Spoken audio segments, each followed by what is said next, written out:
Thank you very much. Very much appreciated.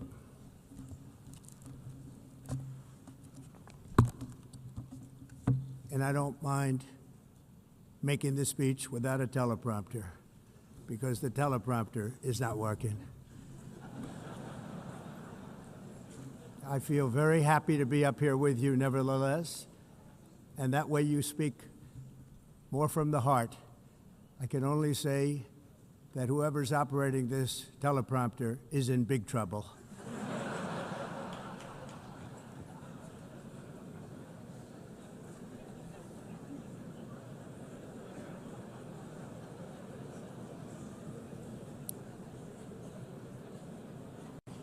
Hello, Madam First Lady. Thank you very much for being here. And Madam President, Mr. Secretary General, First Lady of the United States, distinguished delegates, ambassadors, and world leaders. 6 years have passed since I last stood in this grand hall and addressed a world that was prosperous and at peace in my first term. Since that day, the guns of war have shattered the peace I forged on 2 continents.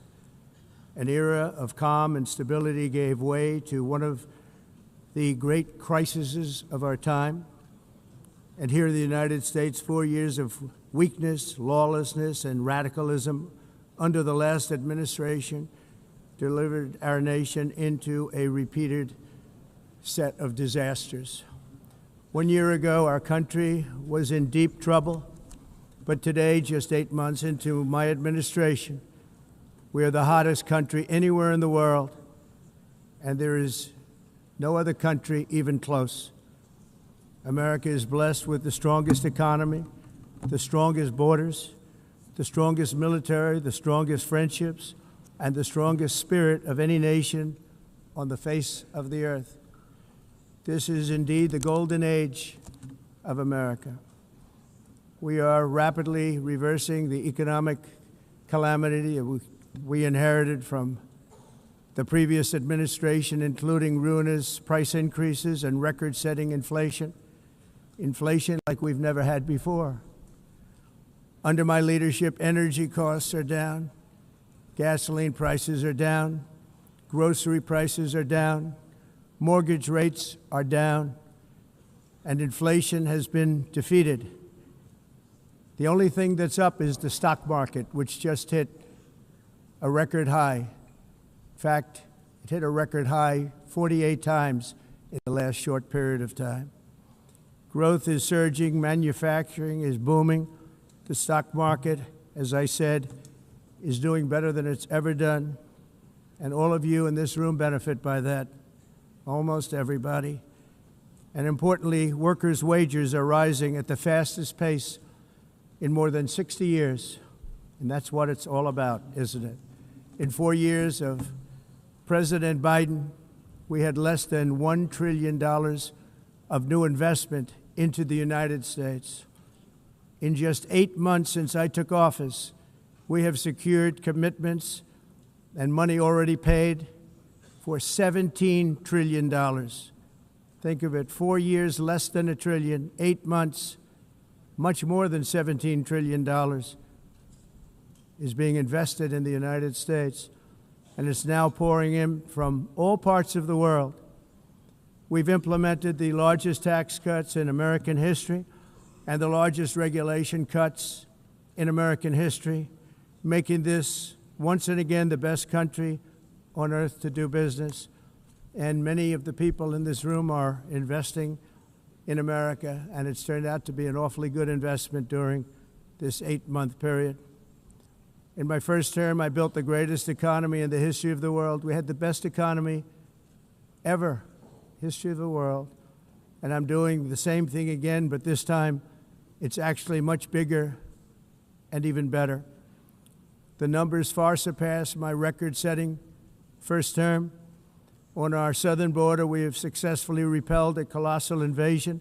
And for the last 4 months, and that's 4 months in a row, the number of illegal aliens admitted and entering our country has been 0. Hard to believe. because if you look back just a year ago, it was millions and millions of people pouring in from all over the world, from prisons, from mental institutions, drug dealers. All over the world they came. They just poured into our country with the ridiculous open border policy of the Biden administration.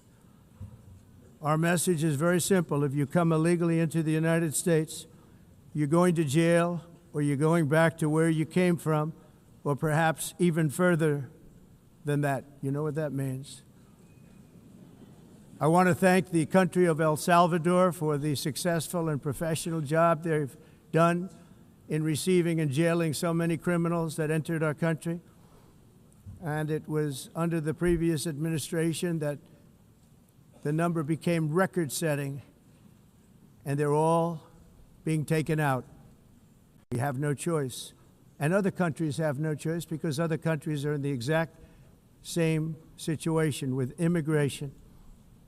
It's destroying your country, and you have to do something about it. On the world stage, America is respected again like it has never been respected before. You think about 2 years ago, 3 years ago, 4 years ago, or 1 year ago, we were a laughingstock all over the world.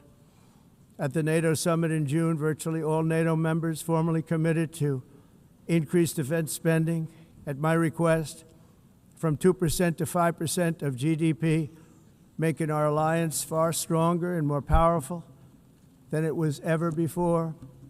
In May, I traveled to the Middle East to visit my friends and rebuild our partnerships in the Gulf and those valued relationships with Saudi Arabia, Qatar, and the UAE, and other countries are now, I believe, closer than ever before. My administration has negotiated one historic trade deal after another, including with the United Kingdom, the European Union, Japan, South Korea, Vietnam, Indonesia, the Philippines, Malaysia, and many, many others. Likewise, in a period of just 7 months, I have ended 7 unendable wars. They said they were unendable. You're never going to get them solved. Some were going for 31 years, 2 of them, 31, think of it, 31 years. One was 36 years. One was 28 years. I ended 7 wars. And in all cases, they were raging with countless thousands of people being killed. This includes Cambodia and Thailand, Kosovo and Serbia, the Congo and Rwanda, a vicious, violent war that was, Pakistan and India, Israel and Iran, Egypt and Ethiopia, and Armenia and Azerbaijan. It included all of them. No president or prime minister, and for that matter, no other country has ever done anything close to that. And I did it in just 7 months. It's never happened before. There's never been anything like that. I'm very honored to have done it. It's too bad that I had to do these things instead of the United Nations doing them. And sadly, in all cases, the United Nations did not even try to help in any of them. I ended 7 wars, dealt with the leaders of each and every one of these countries, and never even received a phone call from the United Nations offering to help in finalizing the deal. All I got from the United Nations was an escalator that on the way up stopped right in the middle. If the First Lady wasn't in great shape, she would have fallen, but she's in great shape. We're both in good shape. We both stood. And then a teleprompter that didn't work. These are the 2 things I got from the United Nations, a bad escalator and a bad teleprompter. Thank you very much. And by the way, it's working now. It just went on. Thank you. I think I should just do it the other way. It's easier. Thank you very much. I didn't think of it at the time because I was too busy working to save millions of lives. That is the saving and stopping of these wars. But later I realized that the United Nations wasn't there for us. They weren't there. I thought of it really after the fact, not during these negotiations, which were not easy. That being the case, what is the purpose of the United Nations? The UN has such tremendous potential. I've always said it. It has such tremendous, tremendous potential, but it's not even coming close to living up to that potential. For the most part, at least for now, all they seem to do is write a really strongly worded letter and then never follow that letter up. It's empty words, and empty words don't solve war. The only thing that solves war and wars is action. Now, after ending all of these wars and also earlier negotiating the Abraham Accords, which is a very big thing for which our country received no credit, never receives credit. Everyone says that I should get the Nobel Peace Prize for each one of these achievements.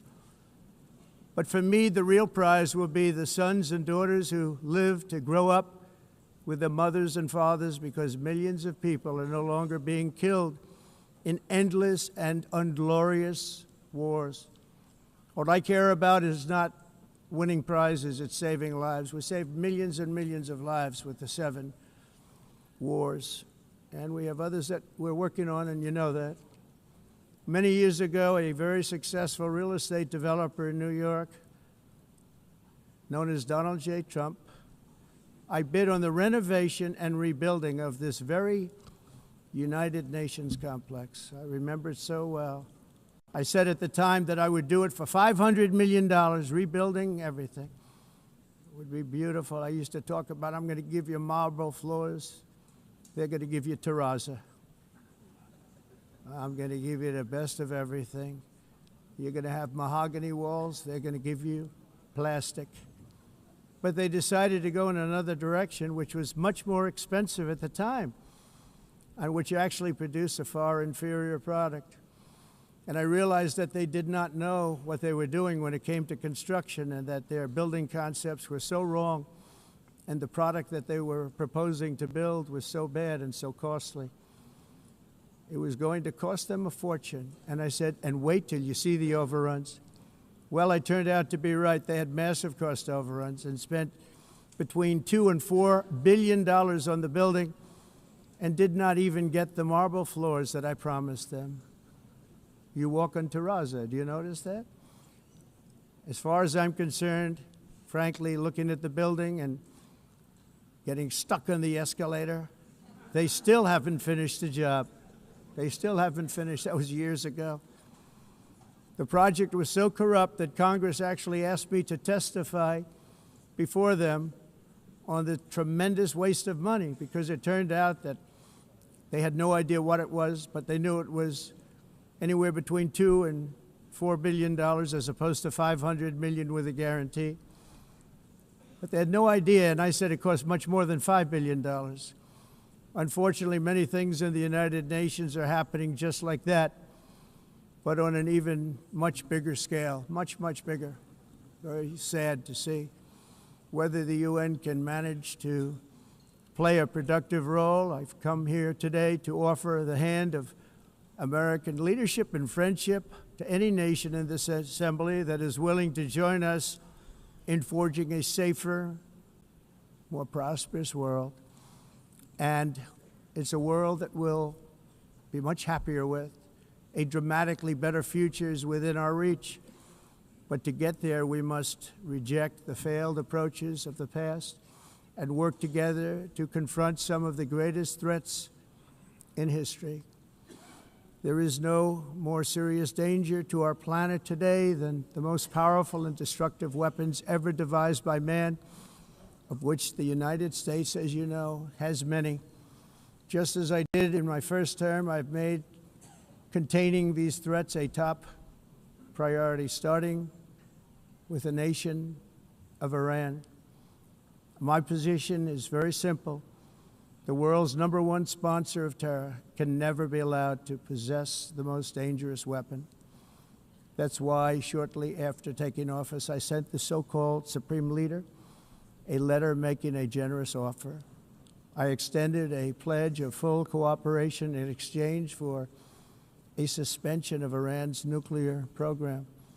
The regime's answer was to continue their constant threats to their neighbors and U.S. interests throughout the region, and some great countries that are right nearby. Today, many of Iran's former military commanders, in fact, I can say almost all of them, are no longer with us. They're dead. And 3 months ago, in Operation Midnight Hammer, 7 American B-2 bombers dropped the 14 30,000-pound each bombs on Iran's key nuclear facilities, totally obliterating everything. No other country on earth could have done what we did. No other country has the equipment to do what we did. We have the greatest weapons on earth. We hate to use them. But we did something that for 22 years people wanted to do. With Iran's nuclear enrichment capacity demolished, I immediately brokered an end to the 12-day war, as it's called, between Israel and Iran, with both sides agreeing to fight no longer. As everyone knows, I have also been deeply engaged in seeking a ceasefire in Gaza. Have to get that done. Have to get it done. Unfortunately, Hamas has repeatedly rejected reasonable offers to make peace. We can't forget October 7th, can we? Now, as if to encourage continued conflict, some of this body is seeking to unilaterally recognize a Palestinian state. The rewards would be too great for Hamas terrorists for their atrocities. This would be a reward for these horrible atrocities, including October 7th, even while they refuse to release the hostages or accept a ceasefire. Instead of giving to Hamas and giving so much, because they've taken so much, they have taken so much. This could have been solved so long ago. But instead of giving in to Hamas's ransom demands, those who want peace should be united with one message: release the hostages now. Just release the hostages now. Thank you.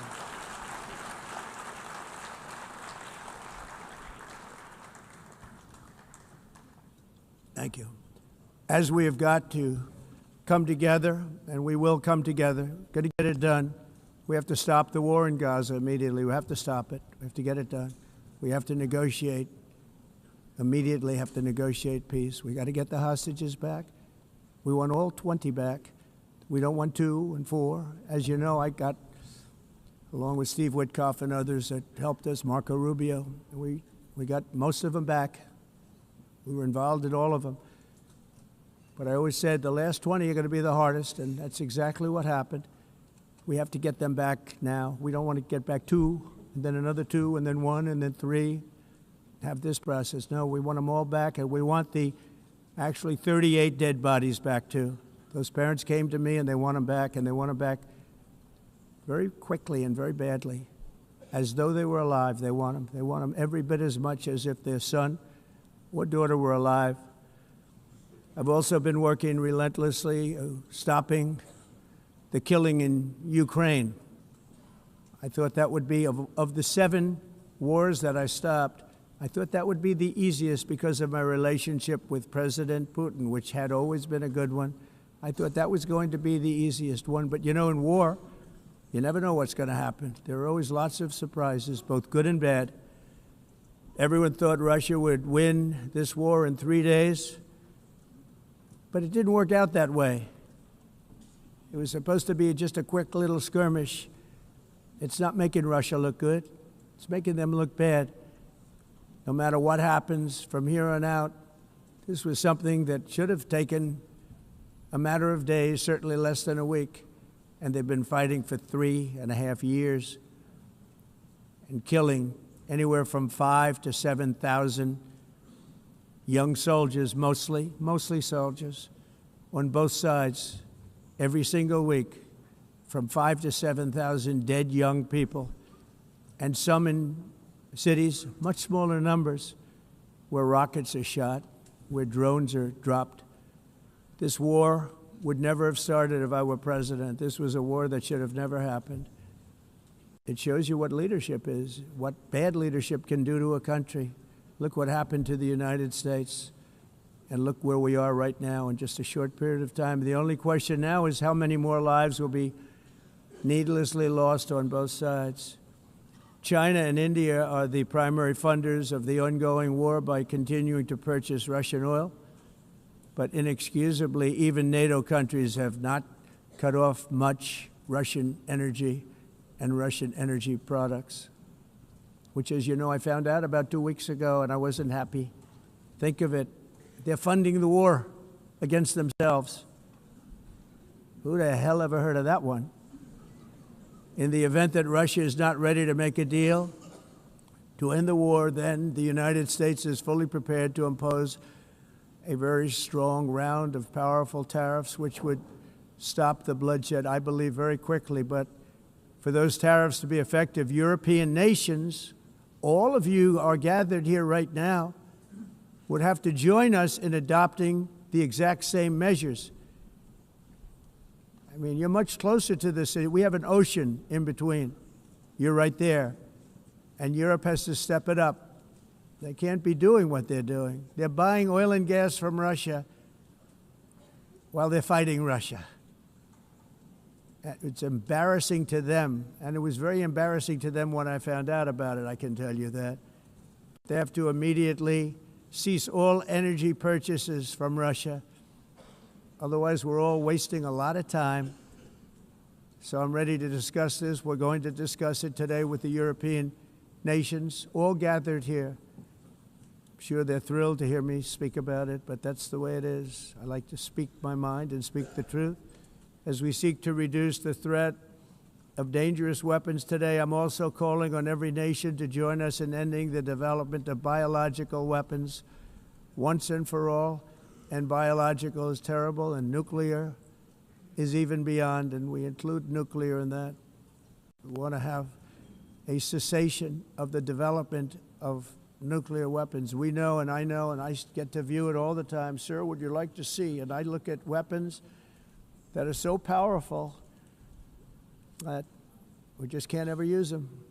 If we ever use them, the world literally might come to an end.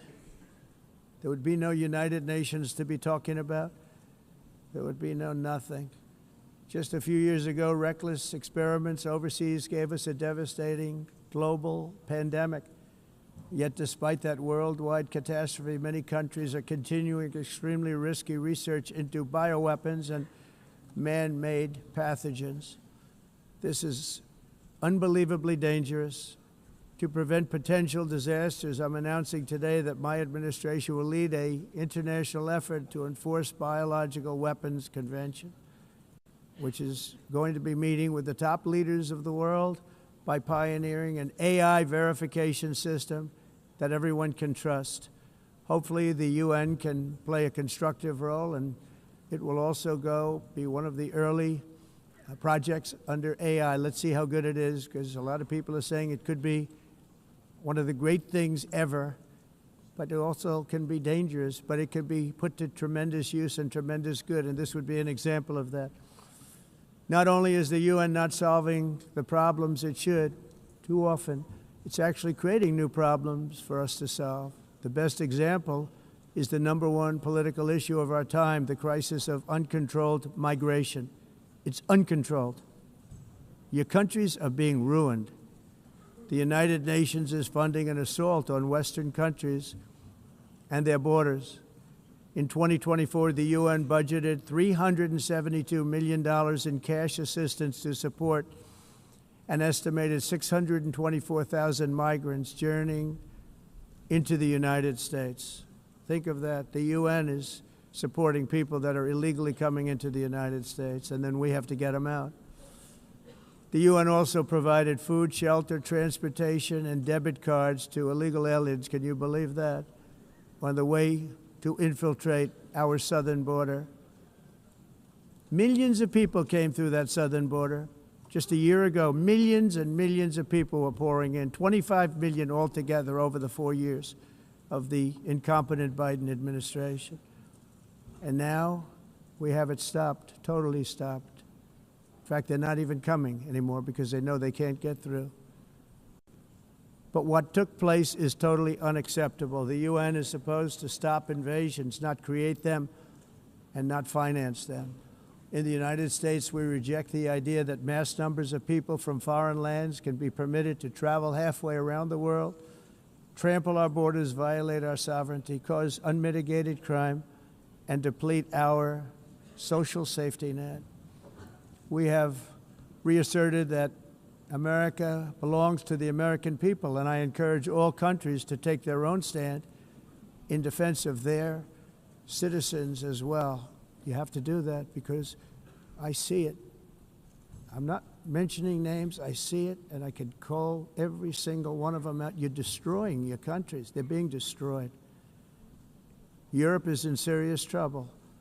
They've been invaded by a force of illegal aliens like nobody's ever seen before. Illegal aliens are pouring into Europe. Nobody is ever, and nobody's doing anything to change it, to get them out. It's not sustainable. And because they choose to be politically correct, they're doing just absolutely nothing about it.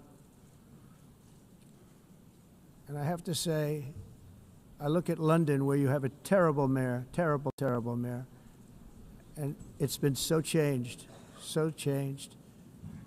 Now they want to go to Sharia law, but you're in a different country. You can't do that. Both the immigration and their suicidal energy ideas will be the death of Western Europe if something is not done immediately. This cannot be sustained. What makes the world so beautiful is that each country is unique. But to stay this way, every sovereign nation must have the right to control their own borders. You have the right to control your borders, as we do now, and to limit the sheer numbers of migrants entering their countries and paid for by the people of that nation that were there and that built that particular nation at the time. They put their blood, sweat, tears, money into that country, and now they're being ruined. Proud nations must be allowed to protect their communities and prevent their societies from being overwhelmed by people they have never seen before, with different customs, religions, with different everything. Where migrants have violated laws, lodged false asylum claims, or claimed refugee status for illegitimate reasons, they should, in many cases, be immediately sent home. And while we will always have a big heart for places and people that are struggling and truly compassionate, answers will be given. We have to solve the problem, and we have to solve it in their countries, not create new problems in our countries. And we are very helpful to a lot of countries that are just not able to send their people anymore. They used to send them to us in caravans of 25,000, 30,000 people each. These massive caravans of people pouring into our country, totally unchecked and unvetted. But not anymore. According to the Council of Europe, in 2024, almost 50% of inmates in German prisons were foreign nationals or migrants. In Austria, the number was 53% of the people in prisons were from places that weren't from where they are now. In Greece, the number was 54%, and in Switzerland, beautiful Switzerland, 72% of the people in prisons are from outside of Switzerland. When your prisons are filled with so-called asylum seekers who repaid kindness, and that's what they did, they repaid kindness with crime, it's time to end the failed experiment of open borders. You have to end it now. See, I can tell you. I'm really good at this stuff. Your countries are going to hell. In America, we've taken bold action to swiftly shut down uncontrolled migration. Once we started detaining and deporting everyone who crossed the border and removing illegal aliens from the United States, they simply stopped coming. They're not coming anymore. We're getting a lot of credit, but they're not coming anymore. This was a humanitarian act for all involved, because on the trips up, thousands of people a week were dying. Women were being raped. Nobody's ever seen anything like it. Raped, horribly beaten, raped. On the trip up, the journey up, it was a long walk. It was a long, arduous journey, indeed. And it was also a historic victory against human trafficking throughout the region. What we did was a victory, and we saved so many lives of people that wouldn't make the journey. That journey was loaded up with death. loaded up with death. Dead bodies all along the roads of jungles. To get up, they go through jungles, they go through areas so hot you couldn't breathe. They were dying of suffocation, areas so hot that you couldn't breathe. Dead bodies all over. By them not coming, we're saving tremendous numbers of lives. My people have done a fantastic job in doing what they did, and the American public agrees with it. I mean, I was very proud to see this morning I have the highest poll numbers I've ever had. Part of it is because of what we've done on the border. I guess the other part is what we've done on the economy. Joe Biden's policies empowered murderous gangs, human smugglers, child traffickers, drug cartels, and prisoners from all over the world. The previous administration also lost nearly 300,000 children. Think of that. They lost more than 300,000 children, little children, who were trafficked into the United States on the Biden watch, many of whom have been raped, exploited, and abused, and sold. Sold. Nobody talks about that. The fake news doesn't write about it. With many others, young children who are missing or dead. And we found a lot of these children, and we're sending them back, and we've been sending them back to their parents. They said, nobody knows who they are. They said, where do you come from? And they'll give us a country, and we'll find out, and we'll figure it out, and we'll bring them back to their homes. And the mother and father rush to the door, and their tears in their eyes. They can't believe that they're seeing their son or daughter, their little son or daughter again. We've done almost 30,000 of them so far. Any system that results in the mass trafficking of children is inherently evil. Yet that is exactly what the globalist migration agenda has done, and it's what it's all about. In America, those days, as you know, are over. The Trump administration is working, and we are continuing to work to track down the villains that are causing this problem, and also, as I said, to get back the 30,000 we've already returned. Now I think we're going to have another. We're going to find a lot. You're not going to find all of them. 300, more than 300,000. They're lost or they're dead. They're lost or they're dead because of the animals that did this. To protect our citizens, I've also designated multiple savage drug cartels as far as and you see this, and you see it happening right before your eyes. Let's put it this way. People don't like taking big loads of drugs in boats anymore. There aren't too many boats that are traveling on the seas by Venezuela. They tend not to want to travel very quickly anymore. And we've virtually stopped drugs coming into our country by sea. We call them the water drugs. They kill hundreds of thousands of people. I've also designated multiple savage drug cartels as far as foreign terrorist organizations, along with two bloodthirsty transnational gangs, probably the worst gangs anywhere in the world, MS-13 and Tren de Aragua. Tren de Aragua is from Venezuela, by the way. Such organizations torture, maim, mutilate, and murder with impunity.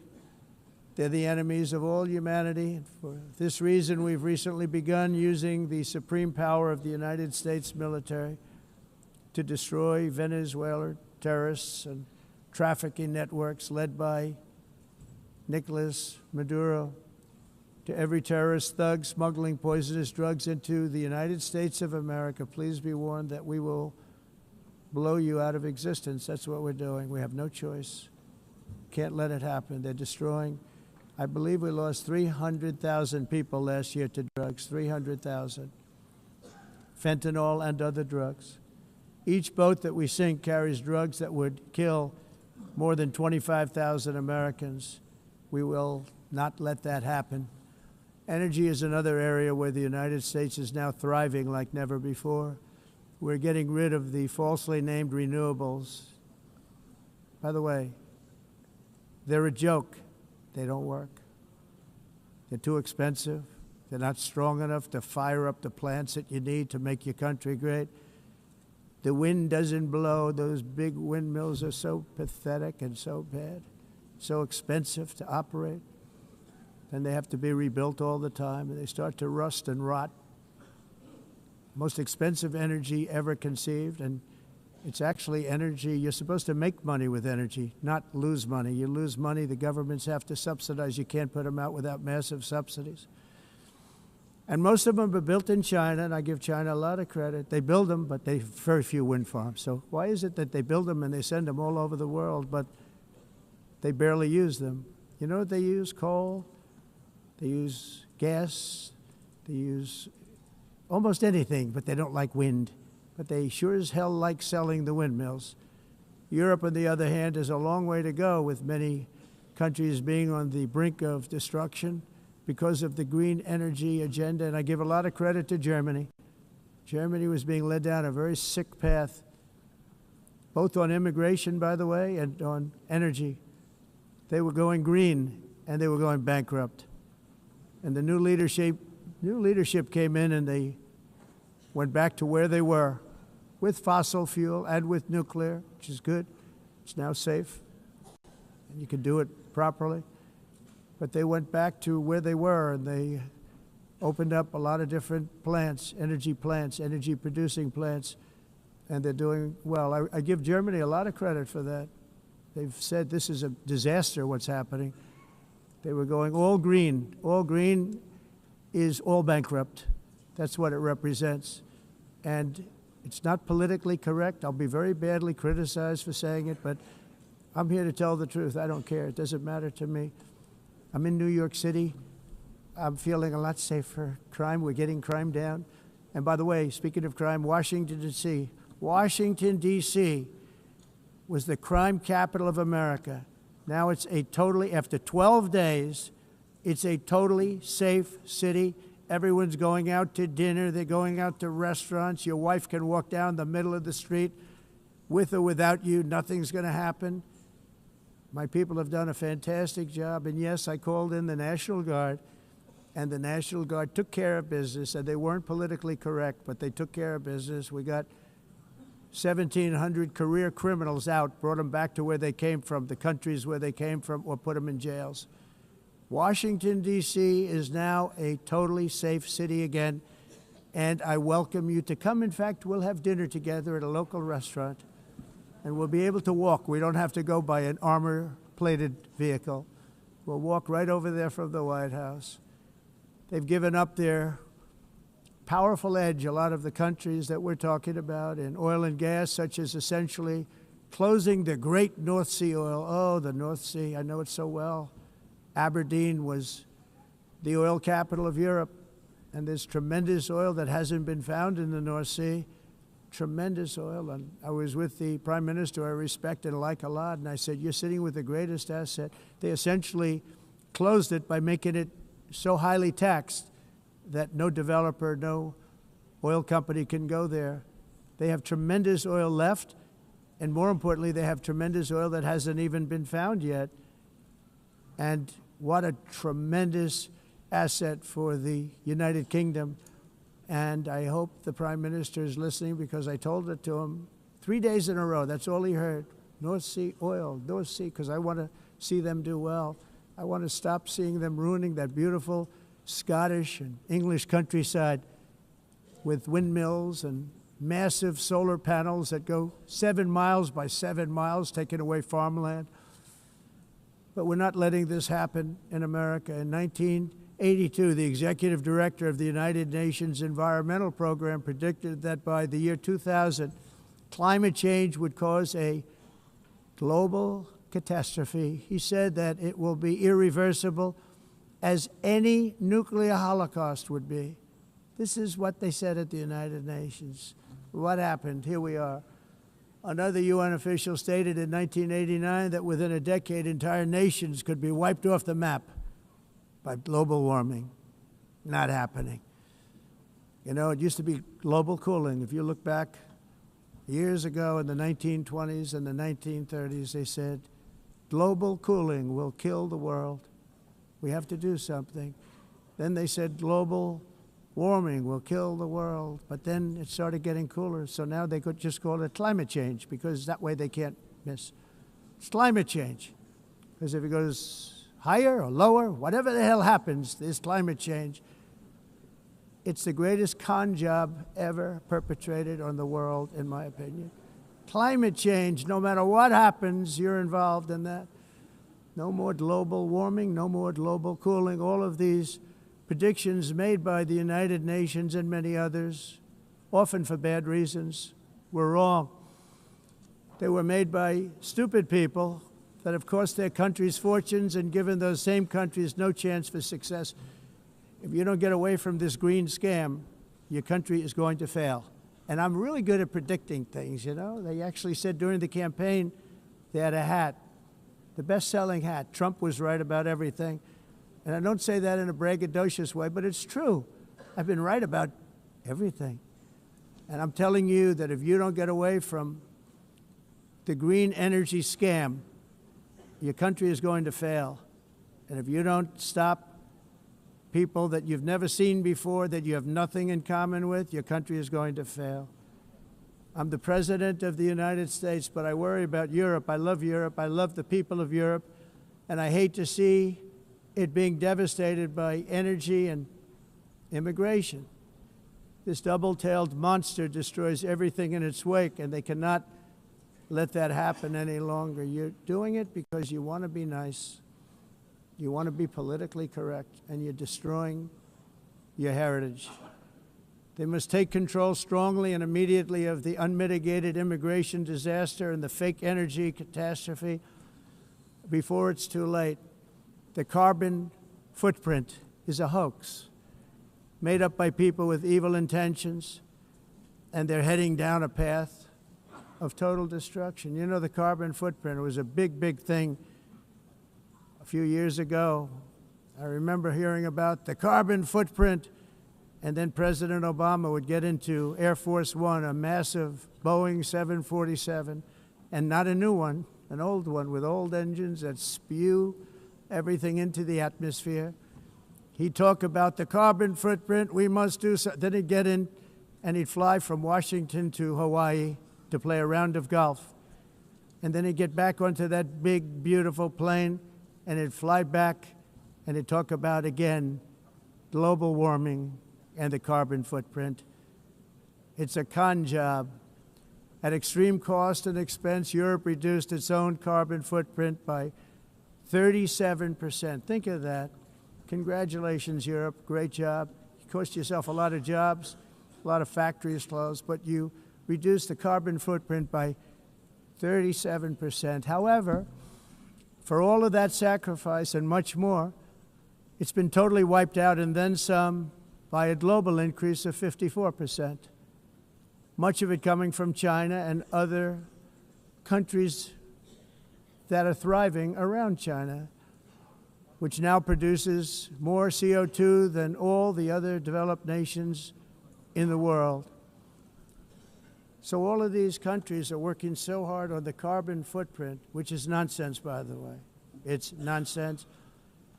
You know, it's interesting. In the United States, we have still radicalized environmentalists, and they want the factories to stop. Everything should stop. No more cows. We don't want cows anymore. I guess they want to kill all the cows. They want to do things that are just unbelievable, and you have it too. But you know, we have a border, strong, and we have a shape, and that shape doesn't just go straight up. That shape is amorphous when it comes to the atmosphere. And if we had the most clean air, and I think we do, we have very clean air. We have the cleanest air we've had in many, many years. But the problem is that other countries, like China, which has air that's a little bit rough, it blows. And no matter what you're doing down here, the air up here tends to get very dirty because it comes in from other countries where their air isn't so clean. And the environmentalists refuse to acknowledge that. Same thing with garbage. In Asia, they dump much of their garbage right into the ocean. And over about a 1 week and 2 week journey, it flows right past Los Angeles. You've seen it. Massive amounts of garbage, almost too much to do anything about, flowing past Los Angeles, past San Francisco, and then somebody will get in trouble because he dropped a cigarette on the beach. The whole thing is crazy. The primary effect of these brutal green energy policies has not been to help the environment, but to redistribute manufacturing and industrial activity from developed countries that follow the insane rules that are put down to polluting countries that break the rules and are making a fortune. They're making a fortune.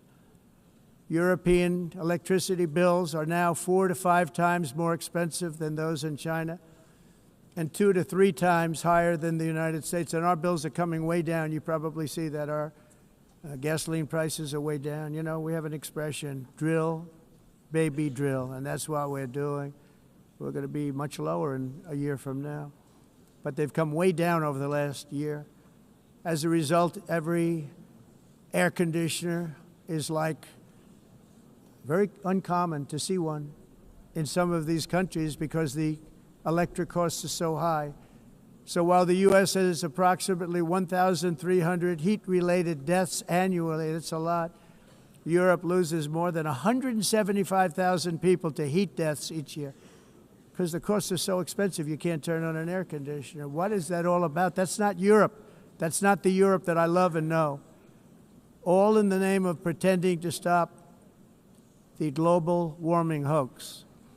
The entire globalist concept of asking successful industrialized nations to inflict pain on themselves and radically disrupt their entire societies must be rejected completely and totally, and it must be immediate. That's why in America I withdrew from the fake Paris Climate Accord, where, by the way, America was paying so much more than every country. Others weren't paying. China didn't have to pay until 2030. Russia was given an old standard that was easy to meet, a 1990 standard. But for the United States, we're supposed to pay like $1 trillion. And I said, this is another scam. The fact is, the United States has been taken advantage of by the world for many, many years, but not any longer, as you probably noticed. I unleashed massive energy production and signed historic executive orders to hunt for oil, but we don't have to do much hunting because we have the most oil of any nation anywhere, oil and gas in the world. And if you add coal, we have the most of any nation in the world. Clean, I call it clean, beautiful coal. You can do things today with coal that you couldn't have done 10 years ago, 15 years. So I have a little standing order in the White House. Never use the word coal, only use the words clean, beautiful coal. Sounds much better, doesn't it? But we stand ready to provide any country with abundant, affordable energy supplies if you need them, when most of you do. We're proudly exporting energy all over the world. We're now the largest exporter. In the United States, we want trade and robust commerce with all nations, everybody. We want to help nations. We're going to help nations. But it must also be fair and reciprocal.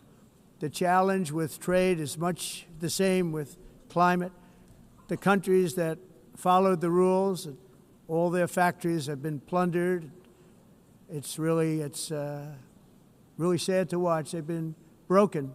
They've been broken by countries that broke the rules. That's why the United States is now applying tariffs to other countries, and much as these tariffs were for many years applied to us, uncontrollably applied to us.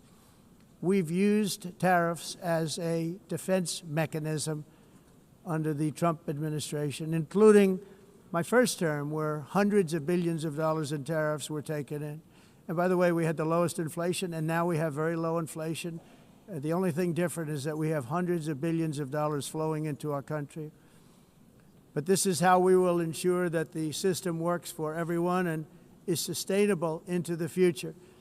We're also using tariffs to defend our sovereignty and security throughout the world, including against nations that have taken advantage of former U.S. administrations for decades, including the most corrupt, incompetent administration in history, the sleepy Joe Biden administration. Brazil now faces major tariffs in response to its unprecedented efforts to interfere in the rights and freedoms of our American citizens and others, with censorship, repression, weaponization, judicial corruption, and targeting of political critics in the United States.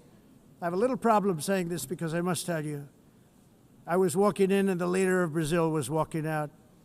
We saw him and I saw him, he saw me, and we embraced. And then I'm saying, can you believe I'm going to be saying this in just 2 minutes? But we actually agreed that we would meet next week. We didn't have much time to talk, like about 20 seconds. They were in retrospect, I'm glad I waited because this thing didn't work out too well. But we did talk, we had a good talk, and we agreed to meet next week, if that's of interest. But he seemed like a very nice man, actually. He liked me, I liked him. But if you, and I only do business with people I like. When I don't like them, I don't like them. But we had, at least for about 39 seconds, we had excellent chemistry. It's a good sign. But also in the past, Brazil, can you believe this, unfairly tariffed our nation, but now because of our tariffs, we are hitting them back, and we're hitting them back very hard. As president, I will always defend our national sovereignty and the rights of American citizens. So I'm very sorry to say this, that Brazil is doing poorly and will continue to do poorly. They can only do well when they're working with us. Without us, they will fail, just as others have failed. It's true. Next year, the United States will celebrate the 250th anniversary of our glorious independence, a testament to enduring power and American freedom and spirit. We will also be proudly hosting the 2026 FIFA World Cup, and shortly thereafter, the 2028 Olympics, which is going to be very exciting. I hope you all come. I hope that countless people from all over the globe will take part of these will be great celebrations of liberty and human achievement, and that together we all can rejoice in the miracles of history that began in July 4th, 1776, when we founded the light to all nations. And it's something really that an amazing thing came out of that date. It's called the United States of America.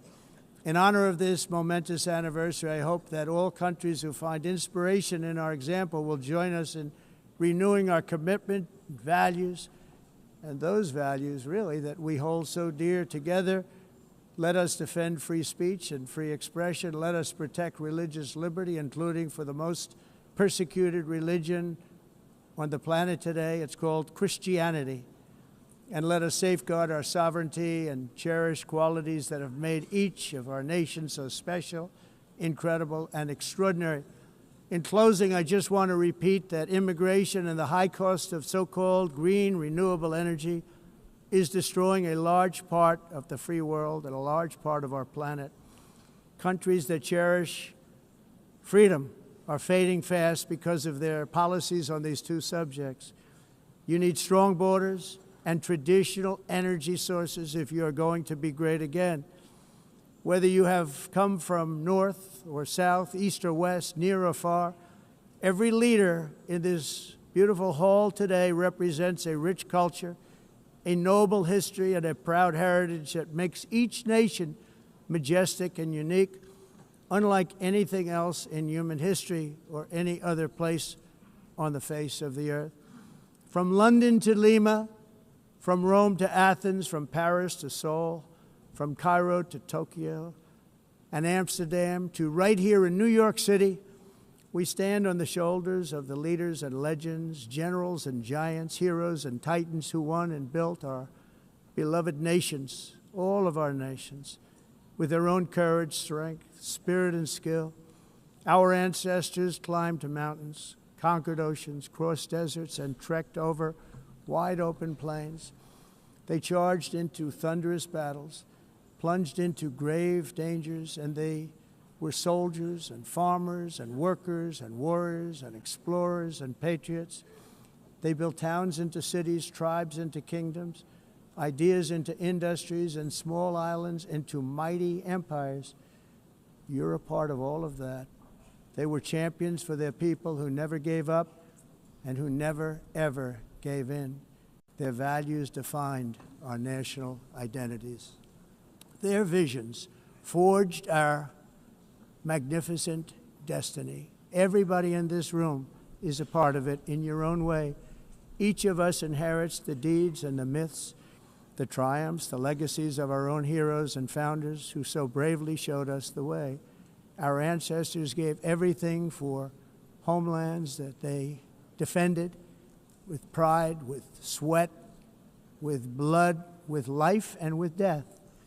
Now the righteous task of protecting the nations that they built belongs to each and every one of us. So together let us uphold our sacred duty to our people and to our citizens. Let us protect their borders, ensure their safety, preserve their cultures, treasure, and traditions, and fight for their precious dreams and their cherished freedoms.